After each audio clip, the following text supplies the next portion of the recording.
Assalamualaikum warahmatullahi wabarakatuh. Bismillahirrahmanirrahim. Alhamdulillah alladzi da'ana lil iman wa hadana bil Qur'an wa ajaba bil fadli wal ihsan wassalatu wassalamu ala sayyidina Muhammadin khairil anam wa ala alihi wa sahbihi ala dawam amma ba'du. Qala Allah ta'ala fi kitabil karim, bismillahirrahmanirrahim, wasari'u ila maghfiratin min rabbikum wa jannatun arduhas samawati wal ard u'iddat lil muttaqin. Wa qala al-faqih Abu Lais As-Samarqandi, man arada ayan juwa min adzabil qabri fa alaihi ayyulazima arba'ata asya'a wa yajtanaba arba'ata asya'a au kama qol. Wadan ngarsanipun para bapak, para ibu, samodanipun jamaah salat subuh ingkang kula mulyakaken linangkung badhe ngarsanipun Simbah Haji Sutisno ugi ingkang kula mulyakaken lan ingkang kula cadhong berkah doa restunipun. Saderepun kawula matur punapa ingkang dados tugas kawula, monggo langkung rumiyin tansah ninggalken puji syukur wonten ngajiraken Allah Rabbil Alamin ingkang sampun paring pinten-pinten kanikmatan saha karomatan dumateng kita sedaya, sehingga kita sedaya badha salat subuh menika saged makempal wonten ing majlis pangaosan kanthi boten manggi setunggaling punapa-punapa. Monggo syukur kita lahiraken bi qaulina alhamdulillahi rabbil alamin. Allahumma sholli wa sallim ala sayyidina Muhammad wa ala ali sayyidina Muhammad.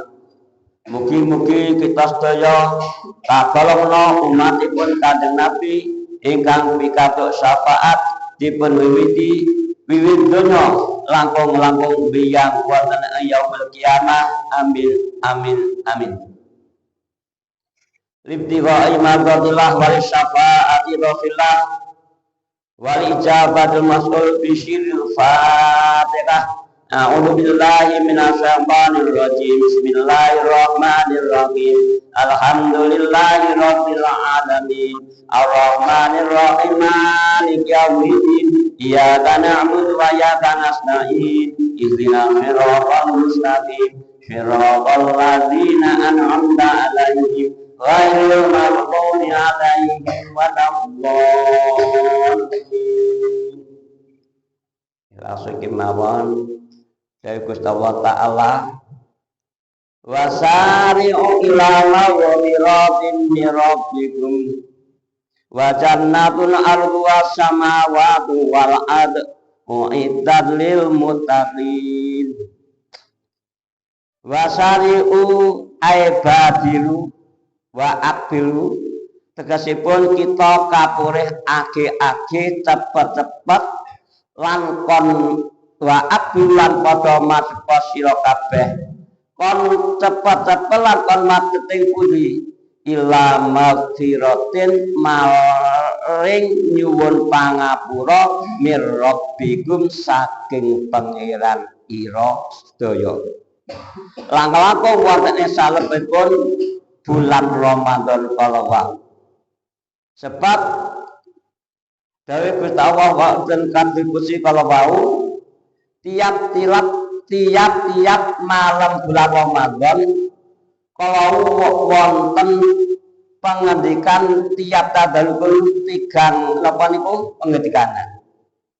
Hal sailin apa toh ana wong sing diwuk jaluk fa'utihi moko ingsun Allah bakal maringi apa penyumuni wong kalau. Hal minta ibin apa ana ta wong sing tobat fa'atu bilai moko Gusti Allah taala bakal nrimo tobaté tiyang kala.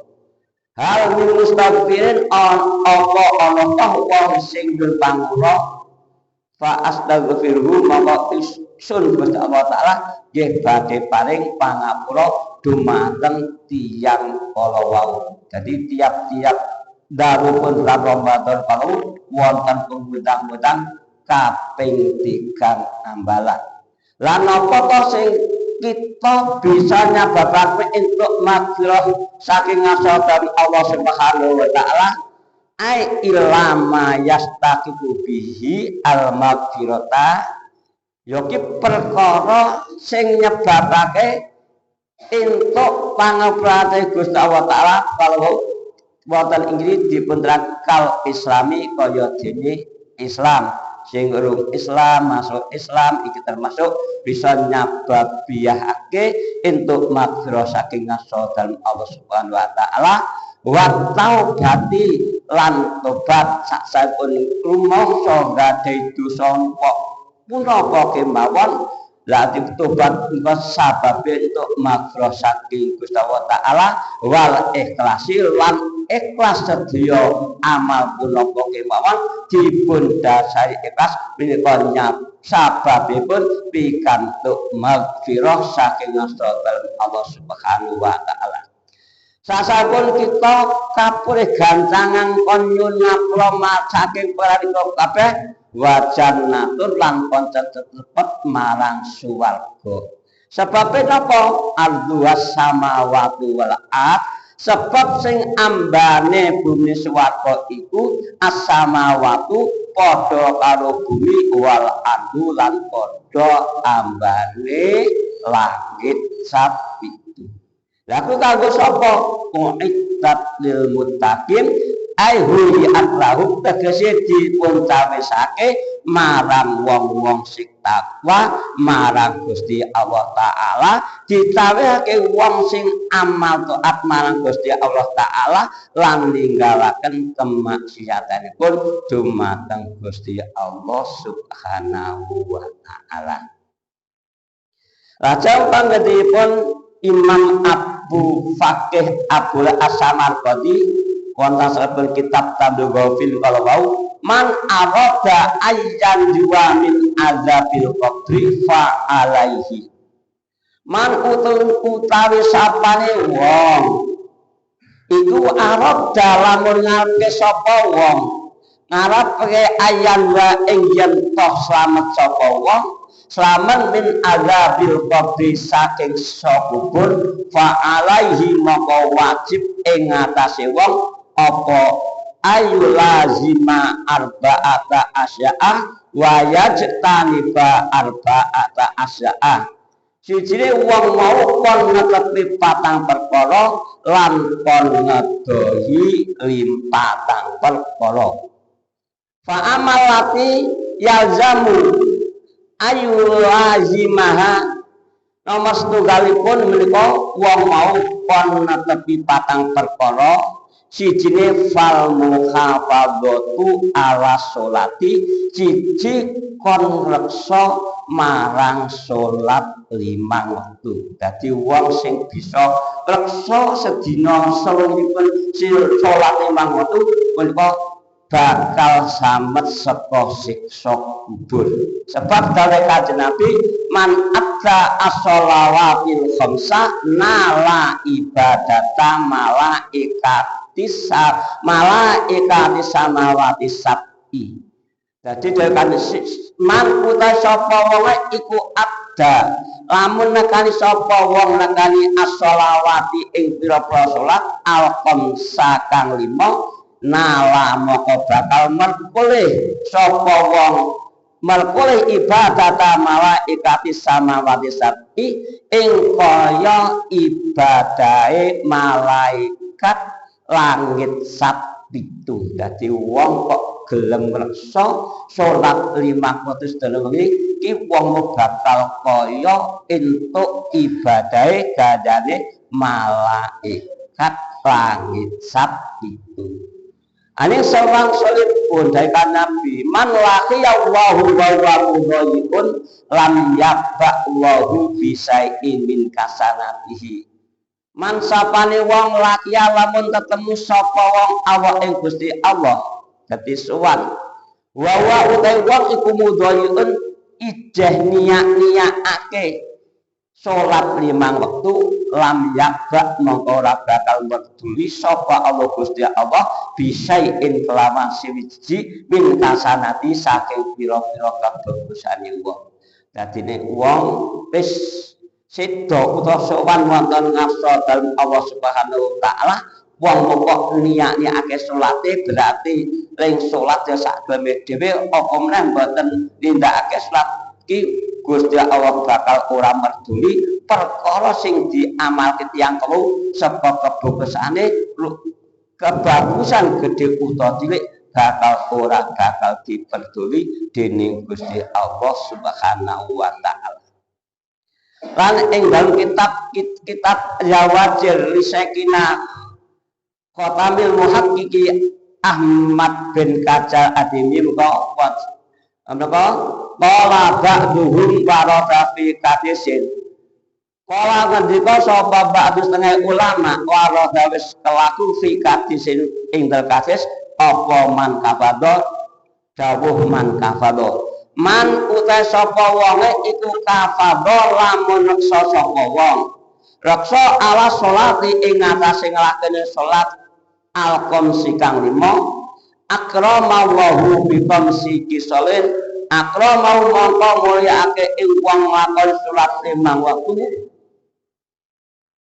sapa Allah Gusti Allah bi khamsi kisalin kelawan 5 pekerti. Dadi wong sing gelem ngreksa salat 5 waktu sedaya wengi Gusti Allah taala bakal mulyaake wong mau kelawan 5 perkara utawa 5 perkesti. Siji apa? Ya rafa'u anhul dhaiqan aisi. Sijine Gusti Allah taala bakal ngilangake rupeke pangumba jiwane wong sing gelem ngreksa salat 5 waktu.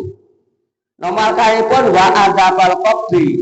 Gusti Allah taala bakal ngilangi siksane kubure wong sing gelem ngreksa salat 5 waktu wa yu'tiyahu Allahu kitabul yamini lan Gusti Allah taala bakal maringi wong sing ngreksa salat 5 waktu diparingi kitab ing buku catetane wong biyaminihi kelawan asta tengene wong berarti wong sing salat ngreksa salat wektu kusuk buku catetane dipun paringi ngangge asta ingkang tengen alamate wong bakal dipun lebokake ana suwarganipun Gusti Allah taala.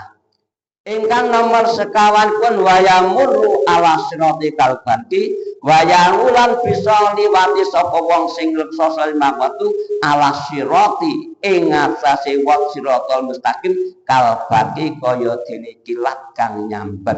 Selarat sampun dugi padahal napa wasratal mustaqim kalau wau ngandhapipun neraka jahanam ingkang lembutipun kretek kalau kados dene rambut landhepipun kados dene napa niku pisau kangge pengukur menika. Nek wong mau ora slamet bakal napa niku kepleset ana ing sak napa ana ing neraka jahanam. Ingkang terakhiripun wayat kulu al-jannata. Wayat kulu bakal mlebu sapa wong kang ngreksa salat wektu mlebu al-jannata ing swargane Gusti Allah taala bi ghairi kisabin kelawan tanpa dikisab. Monggo kita salat kasal kita jagi piyambak supados kita pikantuk karomah kamulian saking ngarsa dalam Allah Subhanahu wa taala. kados dene dawuh Kanjeng Nabi Muhammad sallallahu alaihi wasallam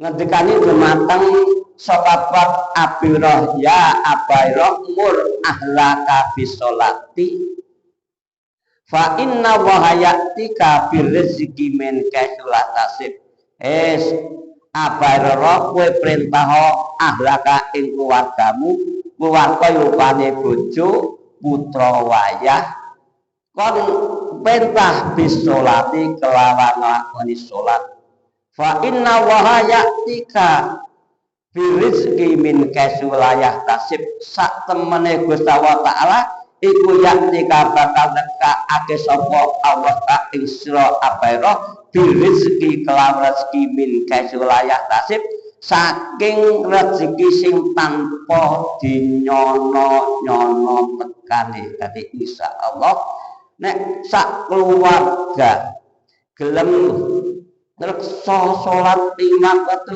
kanthi saestu insyaallah ya Gusti Allah bakal nekake rezeki sing tanpa dinyono-nyono tekanipun sebabe apa sebabe apik-apik amal ki salat 5 wektu sebabe apa salat 5 wektu iku abwabul amali pira-pira pembukae amal nek salat 5 wektu dipunlampahi kabeh amal sing gedhe utawa cilik bakal diketokake ning suwang-suwe nek salat 5 wektu iku ora dilakoni ki wa idza sudah senajan amal ingkang ageng ya bakal ora diketokake apa meneh cilik ora bakal dipun ketinggalaken iki perkara sing bisa nyelametake ana ing siksa kubur lepas tunggal ngreksa salat 5 wektu.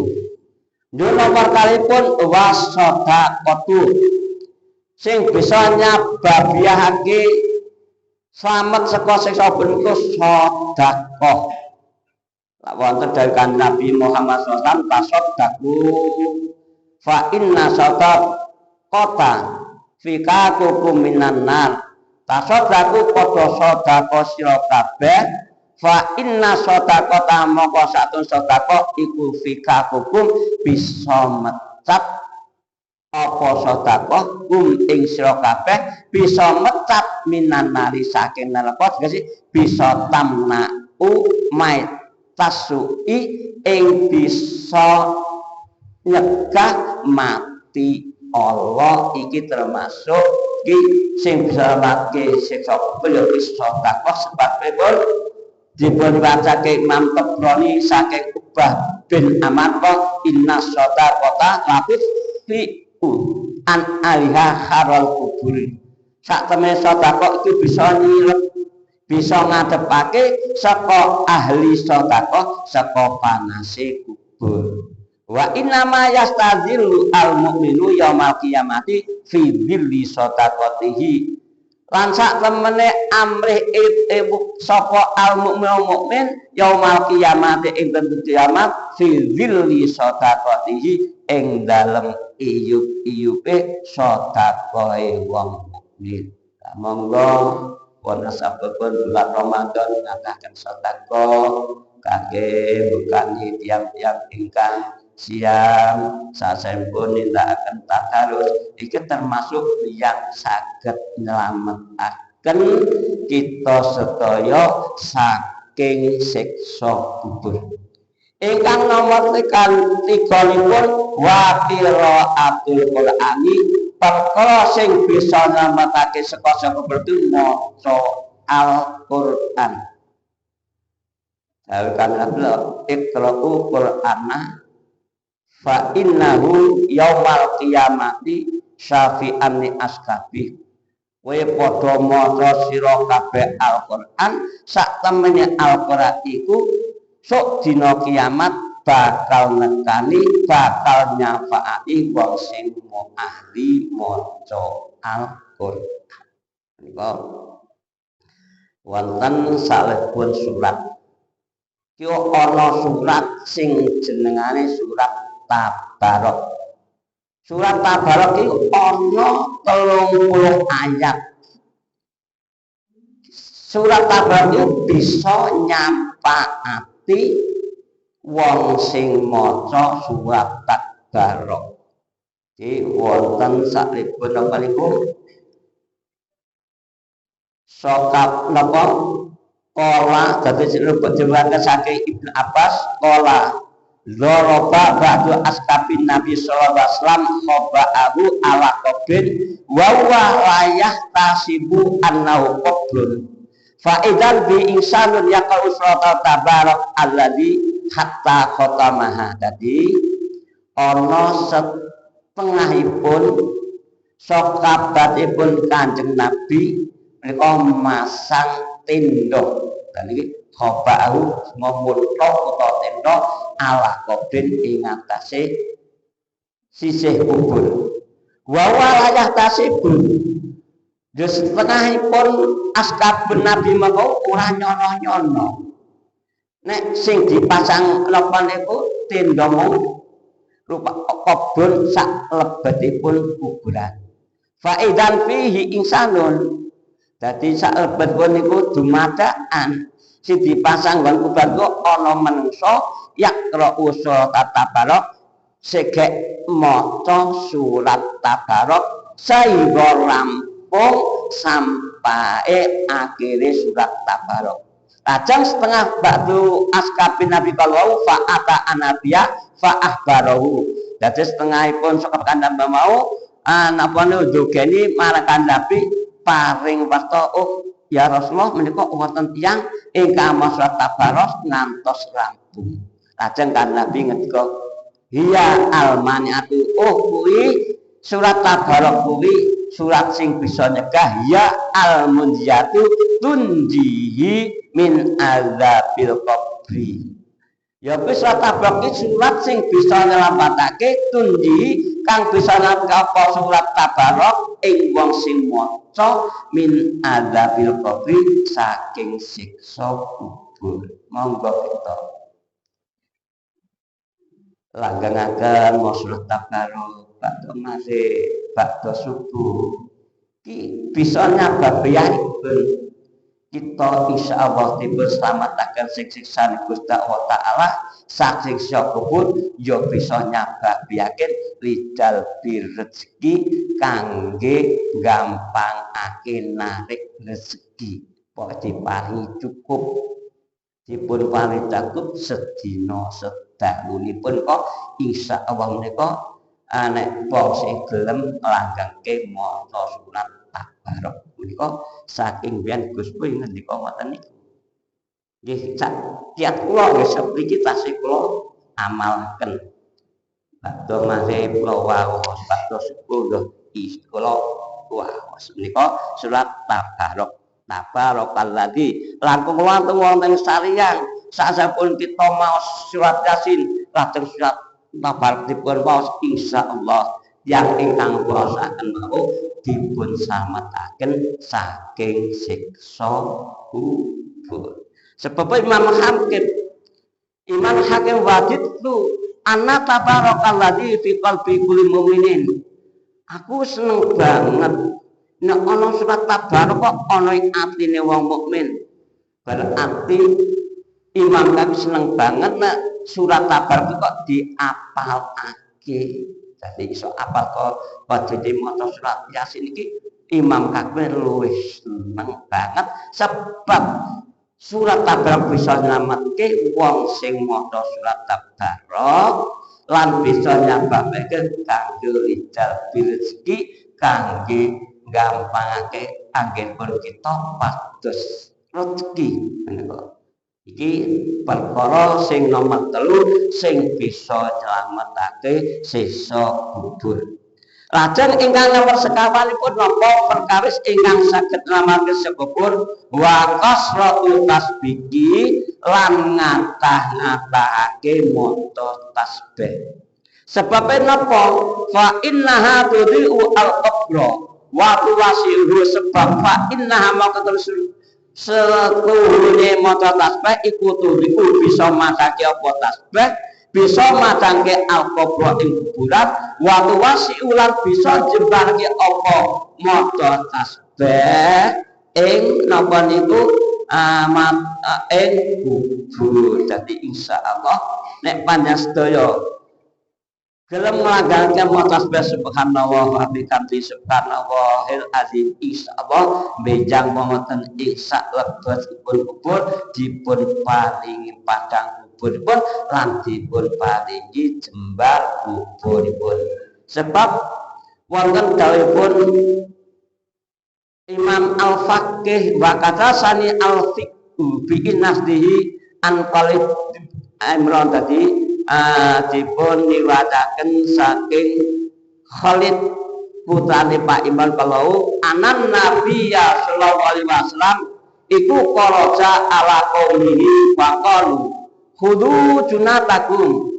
Jadi kanjeng Nabi Muhammad SAW iku qaraja miyos sapa kanjeng Nabi ala qaumihi ing atase kaum kanjeng Nabi faqala mangko ngendika sapa kanjeng Nabi khudu junatakum, wudu cekelono sira kabeh dunatakum ing tameng ira kabeh. Ajam kaum mau faqalu ya Rasulullah amin aduwin khadara. Kaum padha napa matur, ya Rasulullah napa wonten ana toh saking musuh ingkang dumugi? Kan Nabi ngendika la ora ana musuh teka ora bal minanar balik ana saka neraka. Ora ana musuh sing teka ora ning ana saka neraka. Lajeng qalu wa ma junatuna minan nar. Kaum padha matur marang Kanjeng Nabi, ya Rasulullah wa ma junatuna lan punapa toh tamang kula sedaya saka neraka. Kanjeng Nabi dawuh subhanallah walhamdulillah wala ilaha illallah wallahu akbar wala haula wala quwwata illa billahil aliyil azim. No, oh tamenge saka neraka iki ya ki lafal subhanallah walhamdulillah wala ilaha illallah wallahu akbar wala haula wala quwwata illa billahil aliyil azim. Insyaallah kita sedaya berwiritaken subhanallah walhamdulillah wala ilaha illallah wala haula wala quwwata illa billah nika dadosaken sababiyah kita nggadahi tameng saking latunipun neraka. Lajeng dipun ngendaken saking Ibnu Hibban lan Imam Hakim man qala iza asbaka mi'ata maratin wa iza amsa mi'ata maratin.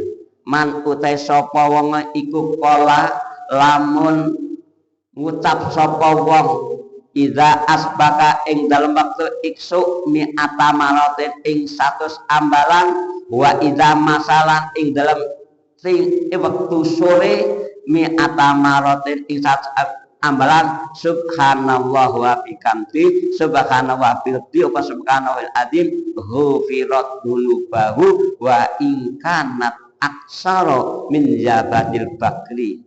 Ghufirat dan ngapura apa dunubu pira-pira dosane wong wa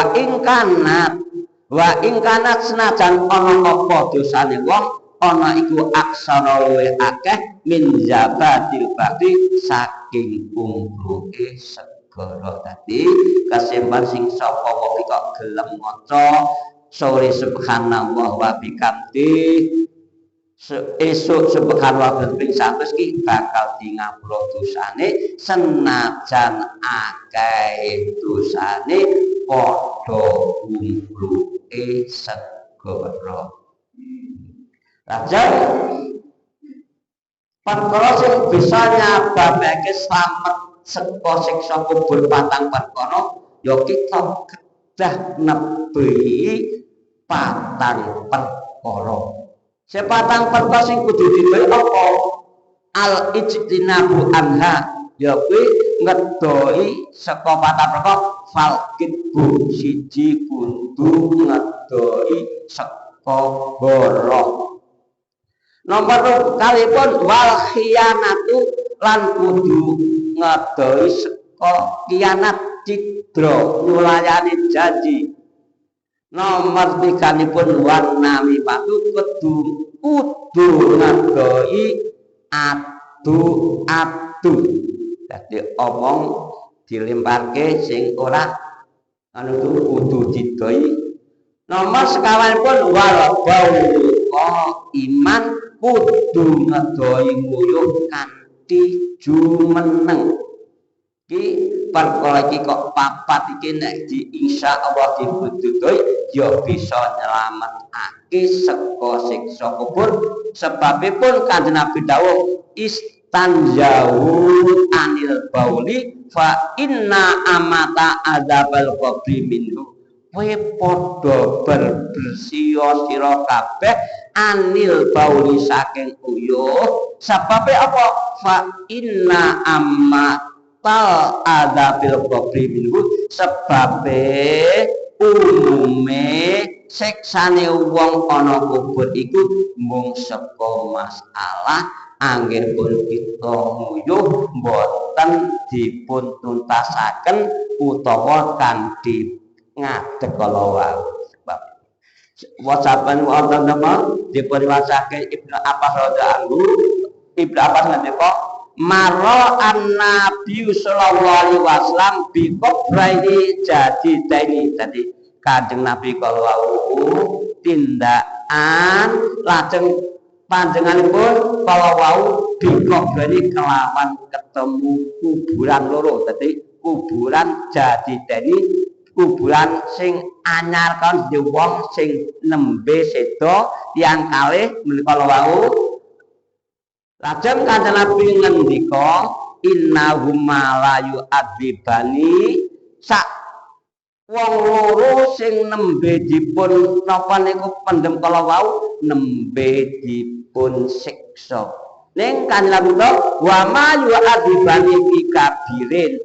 Ning wong loro mau sing tresman ora disiksa sebab dosa gedhe ora fa amma akadema mongko utasal jene wong sing ndek kubrat loro mau fakana layas tanziu iki sijine ora tau nuntasake minal bauli saking uyuh.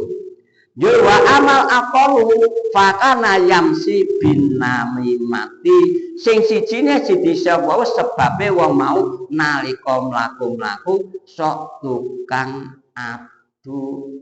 Dadi omong gambare mlakono ana kancane lah sepah ngomong yang niku anduran. Yo lajengan Nabi napa suma akhoda jaridatan rutobatan. Yo Kanjeng Nabi kalau wau napa niku mendhet papah kurma ingkang tasih teles fasakoha nisfaini, mongko Kanjeng Nabi lajeng papah kurma kula dipun napa niku dipun tegel dados kalih wa azal lan nentepake sapa Kanjeng Nabi bikuli keben waqidatan di sahabat-sahabat kula ditensepi apa kuwi papah kurma siji lajeng papat padha matur ya Rasulullah limasona ada ya Rasulullah la punapa to panjenengan kok damel kados makaten. Kan Nabi menika la Allahu ayuqaffafa an umma malam yasibsa.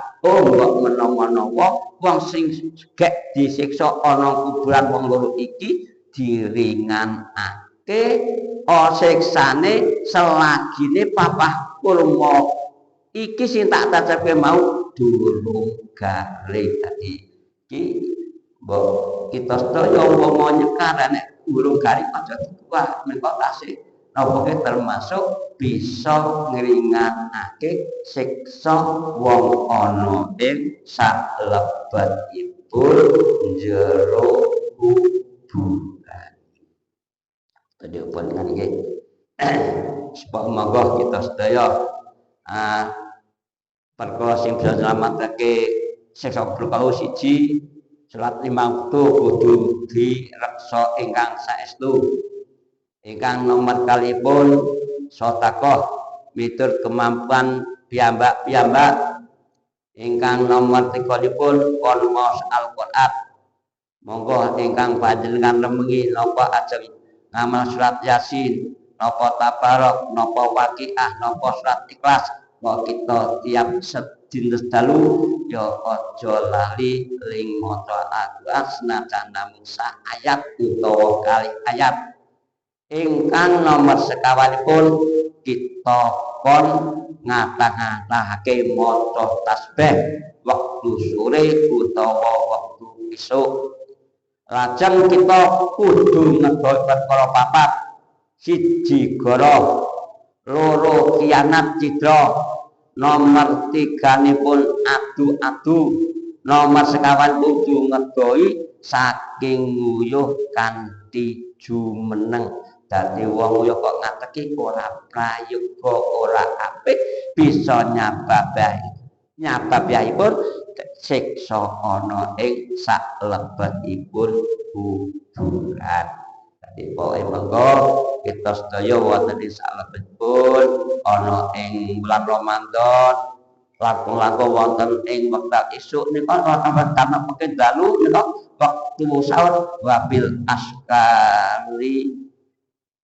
askari hum yastakbirun ing dalem sahur yastakbiru kondo nyuwun ngapura sebabipun wonten ing salebetipun napa niku bulan Ramadan awale iki akeh rahmate Gusti Allah taala, pertengahanipun menika rupa magfirah, ingkang 10 ingkang akhir menika itbun minana kok kita monggo kita ngatakan anggenipun kita ibadah dumateng Gusti Allah Subhanahu wa taala linangkung wonten ing salebetipun bulan Ramadan.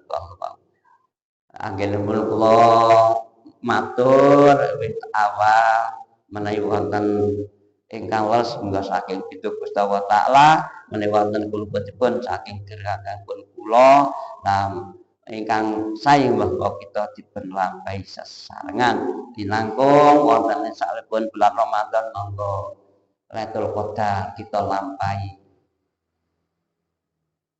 napa salat sunat tahajud napa hajat napa tasbih kita lampahi kita termasuk amal ingkang sae salebet wonten bulan Ramadan sebab ngantos dipun dikel-dikelaken matikelken nganti 1000 dikelat wonten ing salebetipun bulan Ramadan.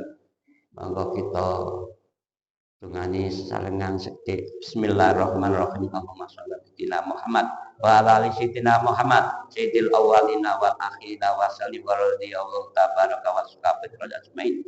Bismillahirrahmanirrahim. Alhamdulillahil alamin qadar zakirin qadar syakirin qadar amin qadar yu'afini amma wa yuqafi maida ya rabbana lakal hamdu kama yanbaghi li jalalika wa jikal karim wa sultani. Allahumma ighfir lana dzunubana wa khatayana kullaha. Allahumma ighfir lana wa li walidaina wa li masyayikhina wa li ustadina wali mu'alimna wali aqribana murabbil man ajayana aina makanu nal muslimin wal muslimat wal mu'minin wal mu'minat wal amwat. Allahumma sholli sholatan wal afat wa taqdir lana jamil hajat wa taqdir lana jamil hajat wa taqdir lana jamil hajat wa tutahhirna syi'at wa tarfa'una darajat wa tuballighuna aqsal ghayat min jamil khairati fil hayati wa ba'da mamat. Allah waj'al auladana aliman faqihan aqilan arifan fasikan mubalikan wujudan bi umbika ya Allah.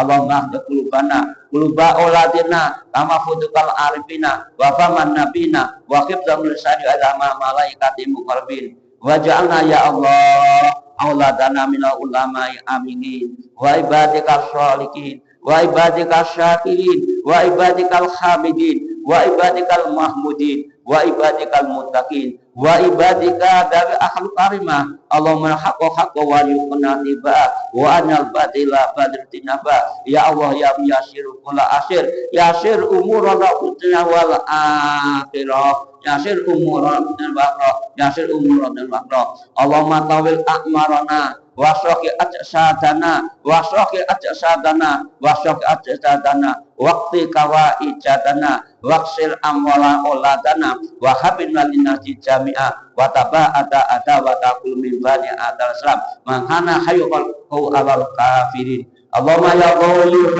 ibadaka wa afa wa qablita fana ya aziz na ibadaka adila wa ayyana lana ya latif nanu ibadikal fuqara untuk bikin aryakna untuk bikin aryakna untuk bikin aryakna Rabbana zalamna anfusana wa lam taghfir lana wa tarhamna lanakunanna minal khasirin wa tub alaihim Rabbana atina fid dunya hasanah wa fil akhirati hasanah wa qina adzabannar subhana rabbika rabbil izzati amma yasifun wa salamun walhamdulillahi alamin bismillahirrahmanirrahim. A'udzubillahi minasyaitonir rajim. Bismillahirrahmanirrahim. Alhamdulillahirabbil alamin arrahmanirrahim maliki yaumiddin. Iyyaka na'budu wa iyyaka nasta'in ihdinas mustaqim. Shiratal ladzina an'amta 'alaihim ghairil maghdubi 'alaihim waladdallin. Subhanaka Allahumma wa bihamdika asyhadu an la ilaha illa anta astaghfiruka wa atubu ilaik. Allahumma shalli ala sayyidina Muhammad. Wassalamualaikum warahmatullahi wabarakatuh.